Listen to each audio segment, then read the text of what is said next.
was ready to fight for her man back, girl. I said, no ma'am. So I sat there, I stayed, it worked out. A whole year went by, I popped up pregnant.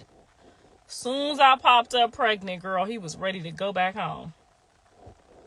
And that's exactly what he did. And Callie is my love child in between his other two kids. Because, girl, she had a baby 9 months after me. So she went and got knocked up real quick. Like, bitch, you ain't about to have his son. Because, he ended up having all 3 girls. But I tried to tell Rock this story. And she was like, nuh-uh, he love me. I'm wet. He love me. I said, no ma'am, don't do it. I said, use my son to get where you going so you can pull your family up. She know this. I'm a post the interview as soon as I get my laptop to the surgery center. I told her, I said, use my son so you can pull your family up. And what did she do? The opposite of what I said. She could be laughing down the yellow brick road right now.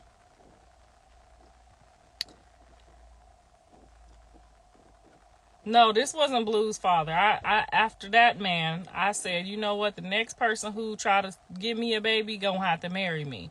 So I married John's dad. That was my first marriage. So I married John's dad, and I met John's dad when I was 7 months pregnant with Callie.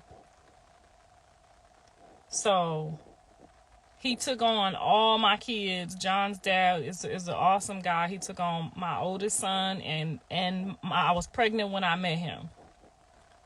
So we was just friends. My baby daddy came and took me to have my C-section, and John daddy stayed home with my first son, and we went and had the baby, and I let that lady have that man. But I did do the back and forth a little bit to piss her off because I was hurt.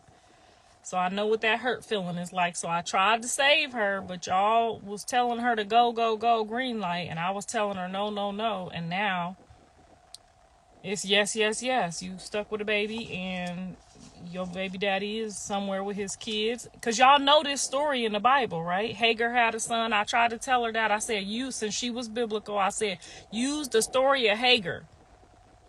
When Jaden put her foot down and shit get the rocking and rolling, you going to be in that wilderness with your son by yourself. Do that mean that the Lord not going to bless your son? No. If you are anointed and you are a child of God, he's still going to bless your baby out in that wilderness. But it ain't going to be easy.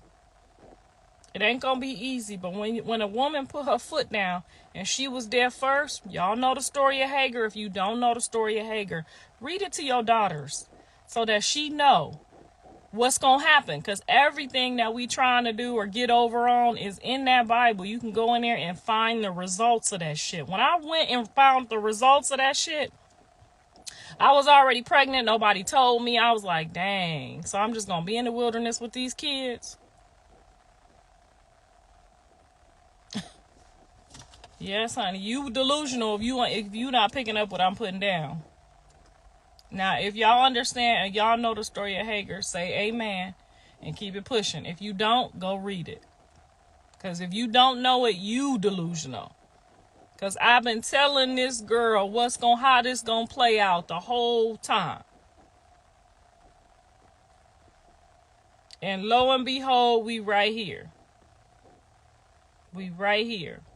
And she in the same situation I was in, except for this her first baby. This her only baby that she done toyed around with. Messing around with that girl over there that already got 2 kids. And yeah, she see how she was brave. She pulled up. The lady pulled up on me just how Jaden pulled up on her. But I got out and rocked that lady's world and went in the house. And a year later, she came back and got her man. So now y'all know the story of Hagar. Don't do it. Make sure you tell your daughters don't do it. Don't let your black women, don't let your daughters do this shit. Do not do it.